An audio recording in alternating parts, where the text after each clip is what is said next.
Meu convidado no cartão de visita é o presidente da Sociedade Brasileira de Inteligência Emocional, Rodrigo Fonseca. Após ajudar mais de 70 mil pessoas em seus treinamentos com suas técnicas, ele afirma que é possível curar a depressão a partir de dinâmicas individualizadas, sem medicamentos e com muito autoconhecimento. Comunicador social graduado pela Universidade de São Paulo, o nosso convidado vai falar sobre todos esses assuntos, além de explicar como lida com um aumento cada vez maior de coachings e especialistas em desenvolvimento humano.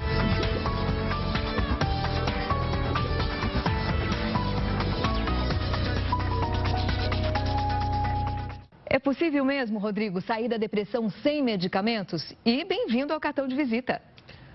Bom, obrigado, Débora. É um prazer estar aqui. Espero poder contribuir um pouco com você e com todos aí que te acompanham aí no seu programa. Vai.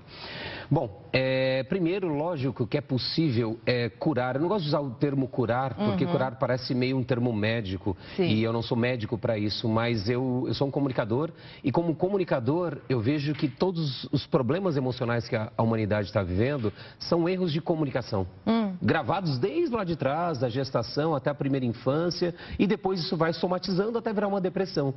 Então, a cura, efetivamente, ou seja, a cura que eu digo, é a eliminação dos sintomas, efetivamente, de depressão, ela só acontece com o processo de autoconhecimento, de você resgatar toda a comunicação interna que você tem registrado, aí sim acontece. Os remédios, é claro, são super úteis no processo de depressão. Uma pessoa, então, segura, bem posicionada, dificilmente terá depressão? Não tem absolutamente nada a ver.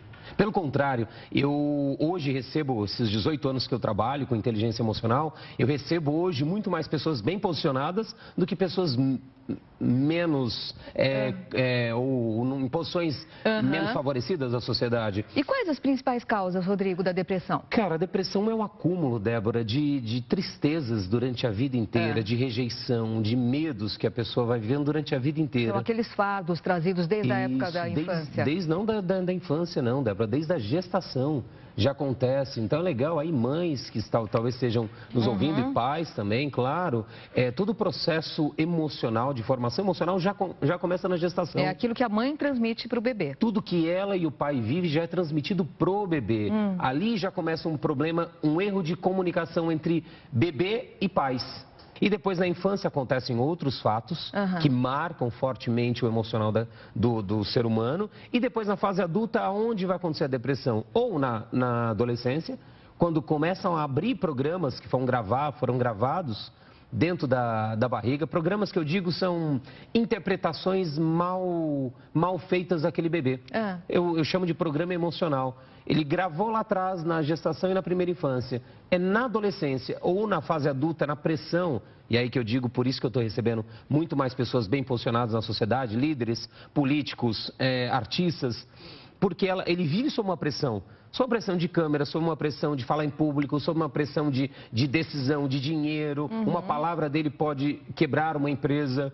Então, eu estou recebendo muito mais porque esses momentos de decisão, de pressão, disparam esses programas que estavam gravados desde lá de trás, paradinhos dentro dele e que uma hora, mais cedo ou mais tarde, vai vir à tona. Claro que hoje, se ele não cuidar. Nesse mundo globalizado, a exigência é muito maior para todos nós, né? Para todos nós, a cobrança, a correria, a concorrência. Você já tem 2 livros lançados e existe uma enormidade de autores nesse segmento de coaching.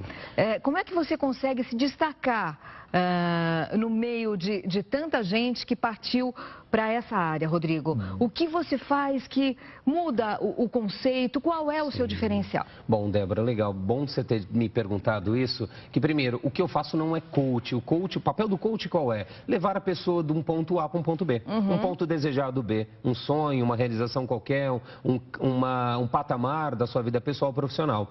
O meu trabalho não é levar necessariamente, ele acaba indo de um ponto A para o ponto B. Como você pode intitular o seu trabalho? O meu trabalho é inteligência emocional puramente dita. Vamos entender agora primeiro o que é inteligência emocional. Inteligência vem de interlegere, que vem de ter a possibilidade de escolha, né? Aumentar as escolhas, inteligência. E emocional vem de emovere, o E vem de externo e movere de movimento. Ou seja, desenvolver uma inteligência emocional significa a pessoa ter mais escolhas de como ela usar as suas emoções ao seu favor para gerar movimento, para gerar ação. Então, o meu trabalho faz a pessoa agir com aquilo que ela já tem de conhecimento. E muitos coaches hoje, onde que eles param, onde que eles bloqueiam? Nos bloqueios emocionais, onde a pessoa acaba indo em direção a um determinado sonho e ele acaba sendo paralisado em algum trauma que ele tem gravado no seu inconsciente, no seu cérebro emocional, que eu falo, que é esse cérebro que fica aqui atrás, que é o cérebro das emoções, é o cérebro que dispara a amígdala, que tem uma amígdala aqui atrás, né? Que é um termo técnico, mas nada mais é do que um órgão do cérebro pequenininho e que ele dispara hormônios como adrenalina e cortisol no corpo. E essa adrenalina, cortisol mal administrada ou sem saber o que fazer com ela, acaba normalmente ou travando a pessoa ou fazendo ela atacar ao invés dela agir. Rodrigo, como eu identifico um bom e um mau profissional nessa área? Como eu identifico aquele profissional que é sério realmente? Bom, o meio mais fácil, Débora, de identificar um profissional sério em qualquer área é ver os resultados que ele teve.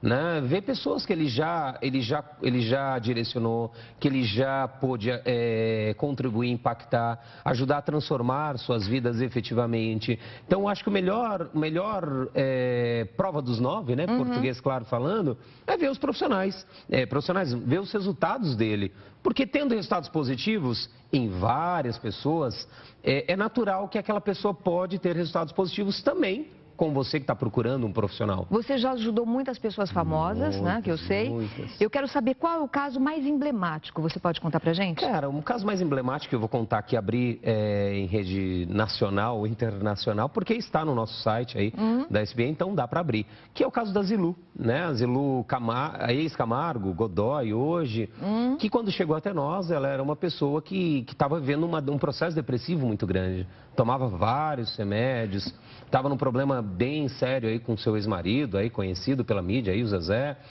Sua família estava estruturada, mas ela, antes de mais nada, estava em depressão. E não queria mais sair da cama, não queria nada. Um médico em comum, que era médico da nossa equipe, e médico do marido dela, acabou conduzindo ela para este processo que nós chamamos aí de método Lotus, conduzindo ela para lá. E saindo de lá, cara, aos poucos, isso é importante deixar claro, aos poucos o médico dela foi tirando todos os remédios dela, ela retomou a relação com o Zezé de Camargo como amigo, como pai dos filhos dela, ela virou uma apresentadora de TV de um programa uma TV aí do Rio de Janeiro, não me lembro ao certo qual virou uma apresentadora de TV e o principal, ela, além de resgatar a relação familiar, ela pôde voltar a viver, que ela não estava mais vivendo, estava na cama. Resgatou a autoestima. É alguém que está aí direto hoje na mídia, até pelo problema que ela teve agora de novo.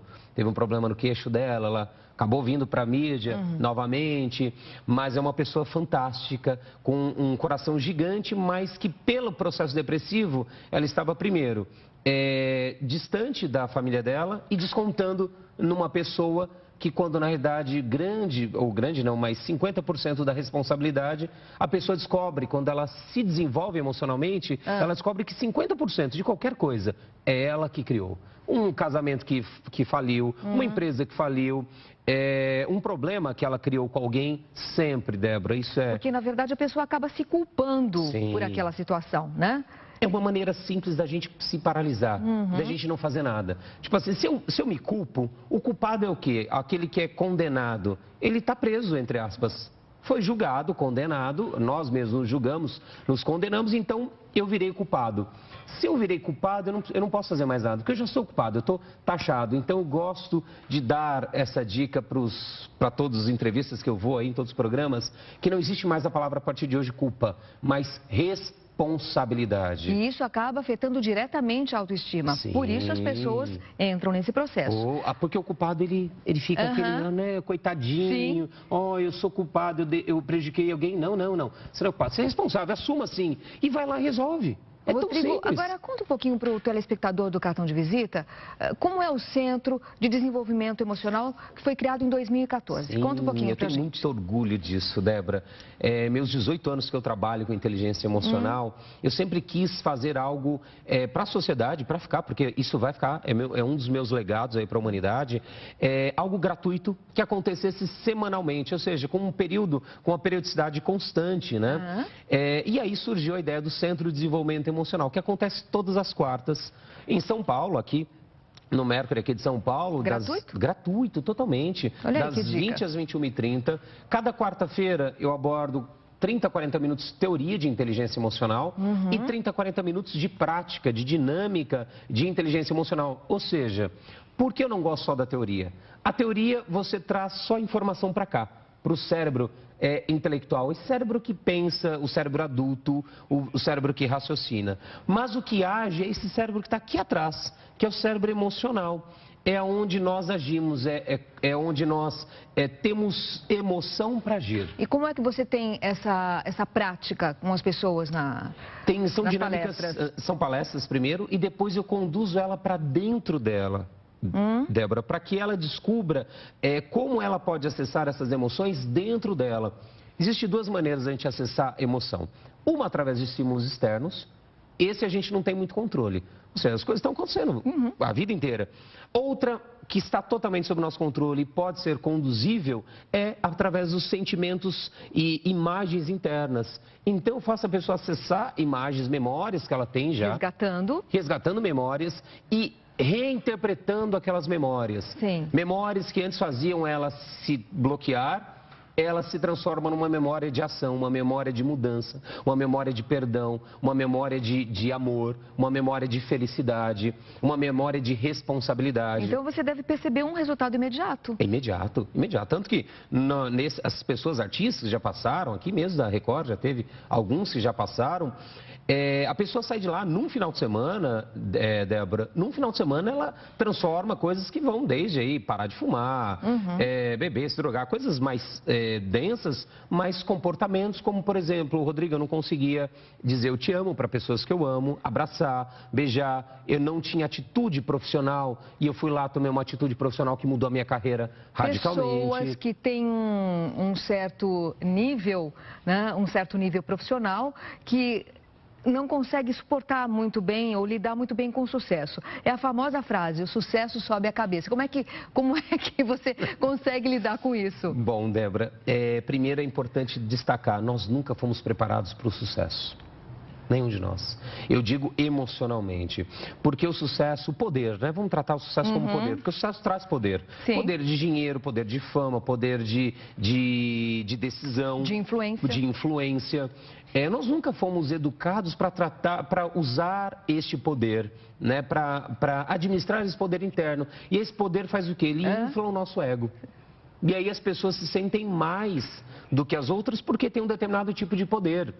Então, como ela não sabe lidar com essa parte emocional, normalmente são pessoas que vêm, e todos nós, sem exceção, eu não gosto de dizer a palavra todos, a maioria de nós, nós temos aí uma carga de algum problema de autoestima, vamos colocar dessa maneira, que nós nunca trabalhamos, isso não tem nada de errado, nós nunca desenvolvemos, nunca trabalhamos desde a época das cavernas, nós não trabalhamos o emocional especificamente dito, nunca. E aí isso danifica a autoestima, a imagem que eu tenho de mim mesmo. E aí qualquer poder que eu recebo do lado externo, aquilo cresce aquela minha sombra, né? E aí é onde eu começo a pisar nas pessoas, é onde eu começo a virar uma pessoa arrogante, uma pessoa que se isola. E o mesmo poder, o mesmo sucesso que ela tanto lutou para conquistar, é o mesmo sucesso que afasta todo mundo que ela ama, é o mesmo sucesso que derruba ela, na maioria das vezes. São as estrelas, né? São chamadas de estrelas. Que do dia para a noite, ela sobe e do dia para a noite ela cai.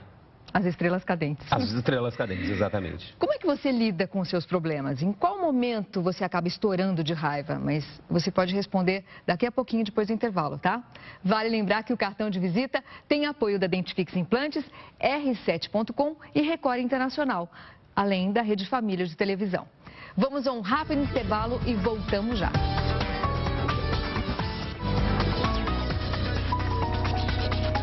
Estamos de volta com o cartão de visita. E hoje recebo o presidente da Sociedade Brasileira de Inteligência Emocional, Rodrigo Fonseca. Bom, no bloco anterior eu perguntei como é que você lidava com os seus problemas.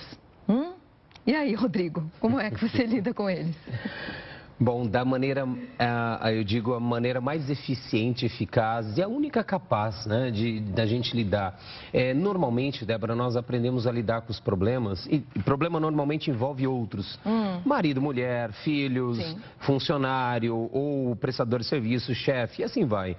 A maneira mais eficaz da gente lidar com os nossos problemas é a maneira que eu lido, e aconteceu comigo até ontem, até é legal usar um exemplo, vendo aonde está a minha responsabilidade naquele problema. Ontem mesmo, um exemplo que aconteceu comigo, eu e minha esposa tivemos um certo desencontro, a gente ficou meio chateado um com o outro. E normalmente a tendência qual que é? A gente achar sempre que o outro fez algo pra gente.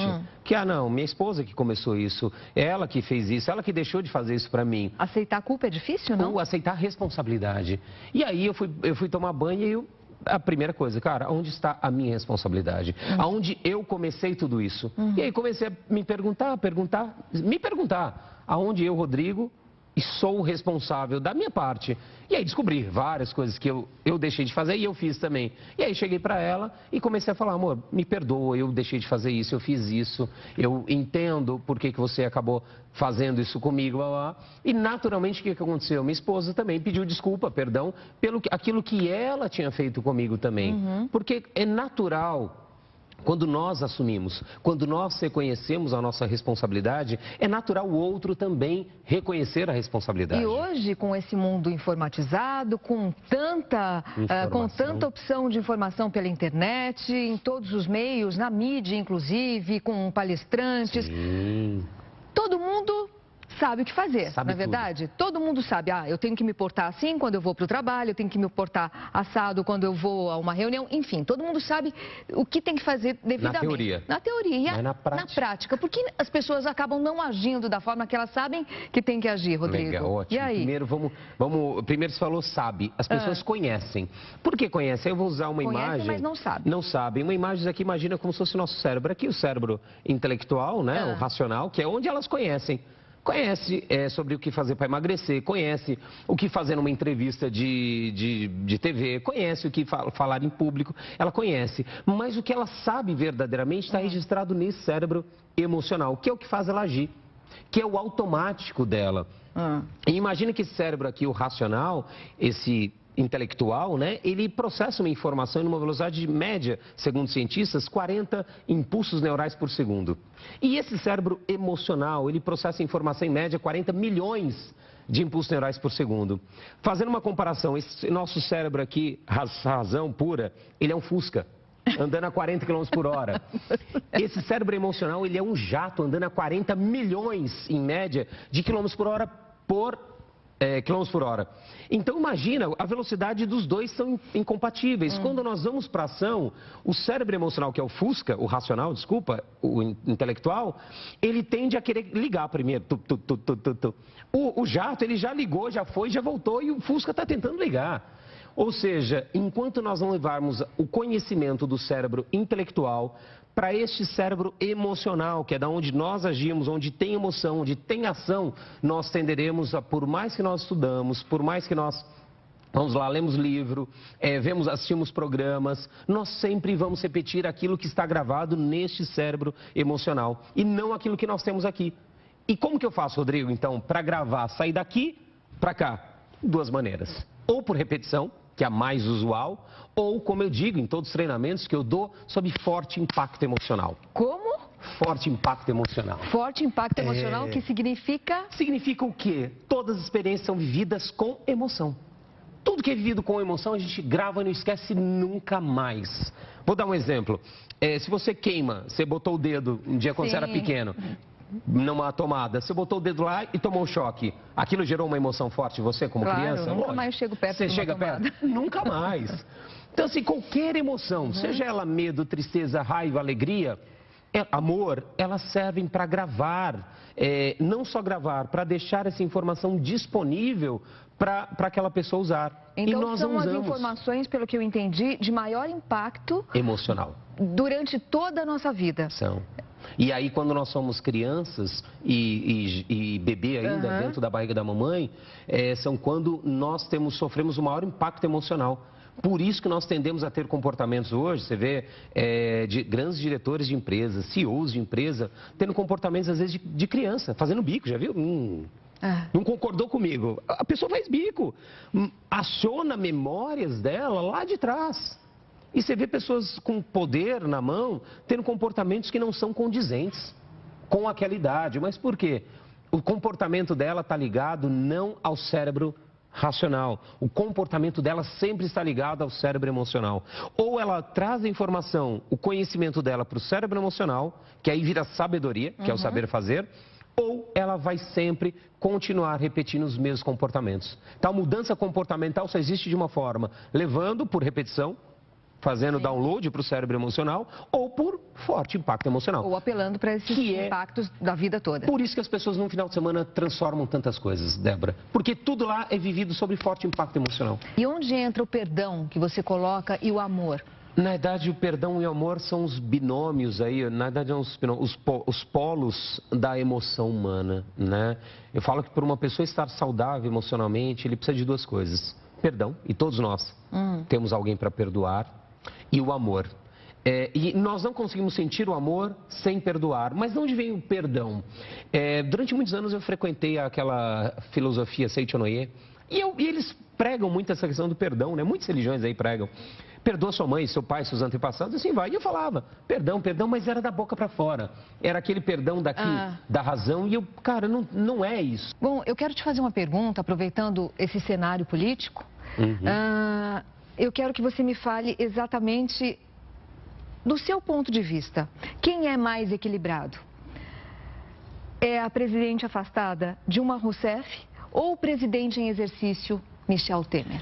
Quem é mais equilibrado dos dois? Bom, na verdade, para falar equilibrado, eu teria que dizer que são pessoas que se desenvolveram emocionalmente. Para eu buscar o equilíbrio emocional, eu tenho que me desenvolver. E aí, quando que eu não estou nem falando mais de presidente da República, nós, seres humanos, nos desenvolvemos emocionalmente.